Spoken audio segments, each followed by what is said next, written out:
If you're someone who likes to share your live view feed from DJI 03 and 04, you might want to check out an app called SquirrelCast. Now, this app behaves a lot like the DJI Fly app in the sense that it goes on an Android phone that you can connect to your goggles and view the DJI live view feed. However, it also does a lot more than the DJI Fly app, because not only can you view the live feed, you can share that, stream that feed out via your local network, allowing you to bring that into things like Mission Planner, Q Ground Control, or even to any computer with a web browser. Alongside all of that, SquirrelCast are also developing a PC app that is going to allow you to directly connect your goggles to a computer via USB, allowing you to share your video directly. Now, today I'm going to give you a bit of an overview of SquirrelCast, explain how it differs to the likes of the DJI Fly app, but other solutions such as Streamer, and then at the very end, I'm going to share with you my thoughts. Okay, now just to explain this, when it comes to sharing video on the DJI FPV system, there has been only really two official options. You have the DJI Fly app, which you can connect via USB on the Goggles 2, Integra and Goggles N3, or on the Goggles 3, you can connect via USB or via Wi-Fi, and that allows you to share a live view feed like you see here with someone standing next to you. Unfortunately, there is no HDMI output on the DJI goggles, so if you did want to be able to share that video out into a more professional system or onto a larger display, you had to use the DJI RC Pro and connect the goggles to that, giving you a clean HDMI output. Unfortunately, that solution costs around $1,000, and that really wasn't ideal for the average everyday user. Alongside the official options, you then have the unofficial options that are on the market. The first of these was Streamer. This is more of a professional option, allowing you to connect your DJI goggles via USB to a Pi, and that then would not only give you a clean HDMI output, but you could then restream your video out from that as well. But that costs a little bit more than, say, just an app, because you do have to get the Pi hardware, and then there is a license for the Streamer software. SquirrelCast is an Android app that is a new option that sits between the functionality DJI give you with the Fly app and what you get with the DJI RC Pro and Streamer. I paid about £6 for it in the UK. Not sure what it is in US dollars, but it's pretty much pocket money. It is still an app that runs on your phone. It is available on Android only. It does allow you to view the live feed on the screen here, but it gives you a lot more options, allowing you to restream that out from your phone to devices connected via a network. You can restream it, as I've said, to the likes of Mission Planner, web browser, and as I have mentioned, in the future, there's going to be an option that allows you to even connect your goggles directly to a PC. Now, before we look at the app itself in a bit more detail, I just want to talk about connections. It works like the Fly app in the sense of you need to connect it to your goggles via USB. With regards to compatibility, this should be pretty much whatever works with the DJI Fly app when used with the goggles. So for instance, we have DJI 03 and 04, which allows us to stream out and works, but it will also work with some of DJI's consumer drones, like the Avata 2 you see here. This is the one that's actually connected. The very basics are, whatever works with the goggles via the Fly app to allow you to share the video should work with SquirrelCast as well. So when you first open up the app, you should have a number of options. You've got streaming, player, telemetry, settings, and utilities. Player is the one that should give us the same live view feed that you would usually get on the DJI Fly app. You can see here, it's come up on the display, and it's basically a mirror of what we were seeing through the goggles. To walk you around it, if we just tap the screen, you will see it will bring up the menu status. So we've got up here our resolution, which is 1080p 30 from the goggles down to the phone. We've got 10 megabits a second. We've got the option over here to record. You can actually record the live view image via the app. You don't have to do things like screen record like you would on the Fly app. And then down the bottom, you've got your camera settings option. This allows you to actually change the camera settings on the air unit itself. So for instance, if I drag it up, you can see we've got auto and manual. So here we can set the exposure. So if I turn on off auto on ISO, I can adjust that and literally turn the ISO up and down on the camera. You've got your shutter speed, your exposure, your white balance settings, as well as your resolution, aspect ratio, and frame rates. And that allows you to remotely adjust the settings that you have on the camera. So if I want to, I could drop that down there to 30 frames a second, and that will then change the live view and recording on the air unit to whatever I've chosen. When it comes to the other functionality in the app itself, all of this is in this little 3-line menu that you see at the top here. If we go into the streaming mode, this is where you have all of the options available for streaming. So here you can see at the top, it's telling us it's connected to DJI Goggles 3, the video details, and then we've got streaming disabled. Below this, you then have the options of what you want to do with the video. There are some settings that allow you to turn some of these options on and off. But for instance, here you can see we can enable streaming and view that in a PC browser to any computer connected on the same network. We can watch it via an external app via RTSP, or we have some dedicated commands down the bottom for the likes of Mission Planner, VLC, or FF Play, which already has the correct links in place ready for you to connect to the apps.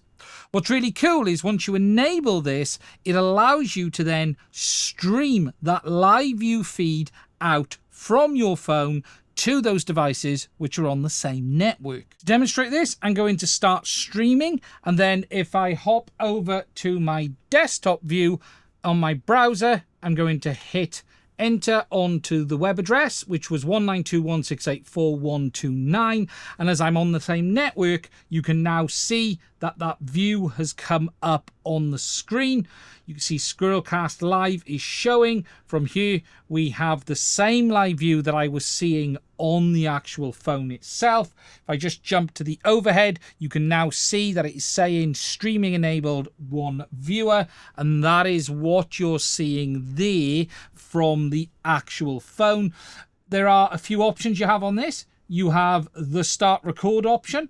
You've then got your layout option, and then you can also make that full screen as well. Alongside the browser, you can also stream it to the likes of Mission Planner and Q Ground Control. Here, I'm just going to pop in the GStreamer URL, which was provided. You can now see it's connected, allowing you to embed that live view stream directly into your Mission Planner interface.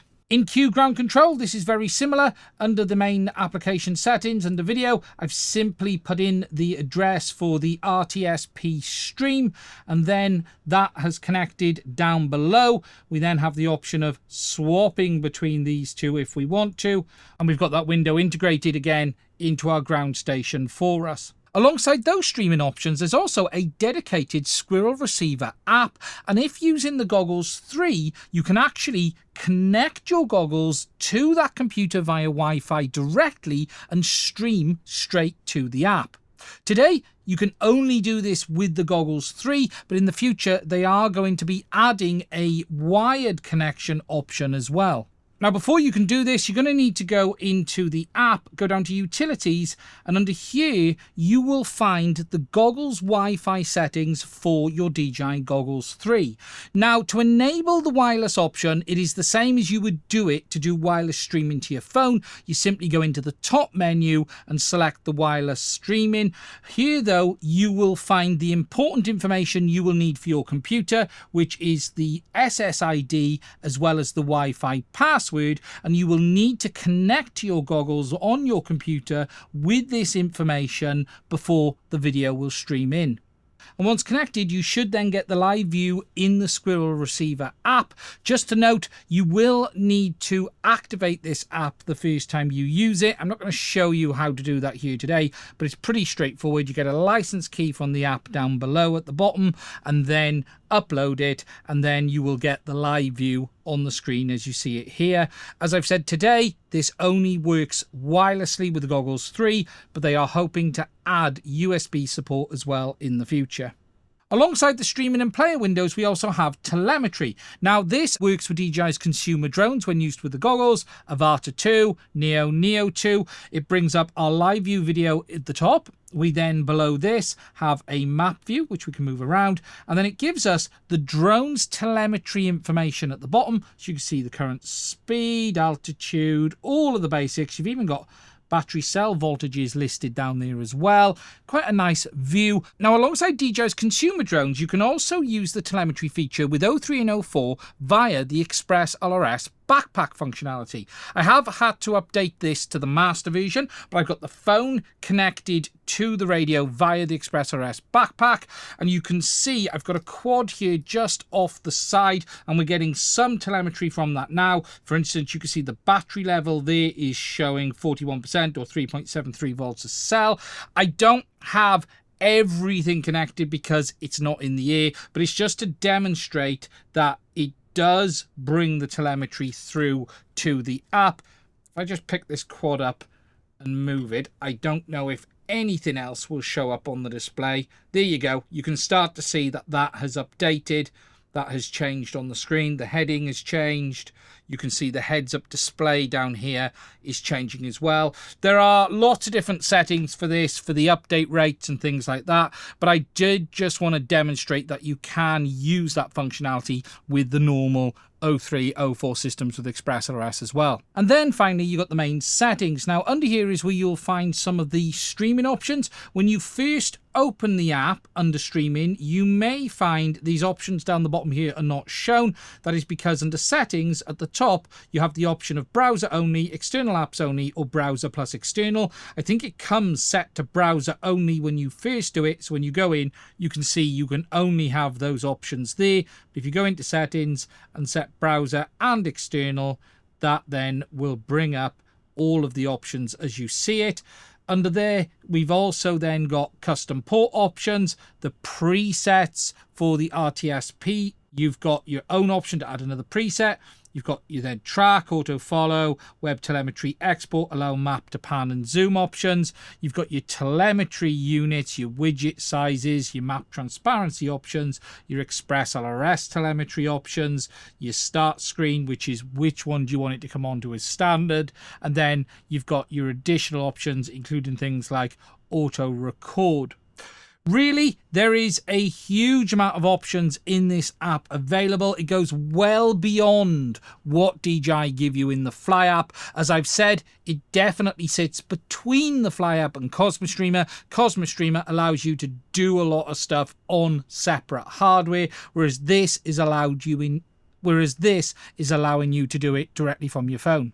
So, as you've seen, SquirrelCast really does give a lot more functionality than you get on the Fly app as standard. Yes, it's phone-based. It doesn't have some of the bells and whistles that you can do with the likes of Cosmos Streamer, RC Pro, or now the AX12 as well. The AX12 is a great alternative than using the likes of the DJI RC Pro, although it still has the same limitations this has. Whenever you are streaming from the goggles, even though it's a wired connection, it is still very low bitrate.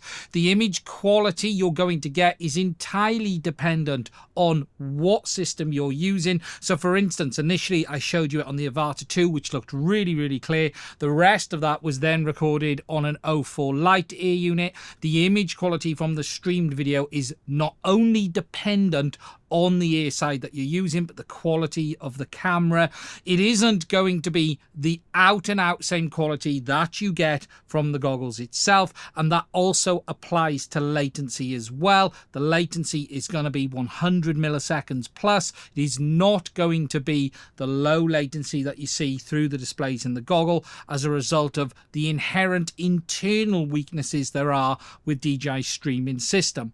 However, for the money I paid £6 in the UK. It is an absolute no-brainer, and with that additional streaming capability, it really does offer a lot more than you can get in this Fly app as standard. And if you're interested in checking it out, there will be a link to the SquirrelCast app in the description. I'll link to a number of the sites. The developer is a great guy, spends a lot of time on my Discord as well, so I want to say a big thank you from me to him for the work that he's done here on it. He's charging a small amount of money to continue that development, and it really is worth checking out, especially if you are someone that is looking for some of that streaming capability. Now, that's it from me. I hope you found the video useful. If you have, please also check out the links to my Patreon as well as buy me a coffee. It is only through the support of my patrons I'm able to keep making content on this channel, and if you'd like to support us, please do check it out. I want to say a massive thank you to all of my Patreons. We would not be able to do it without your support. If you have any other questions on this as well, put them in the comment section down below. Look after yourself, stay safe, and I will speak to you soon.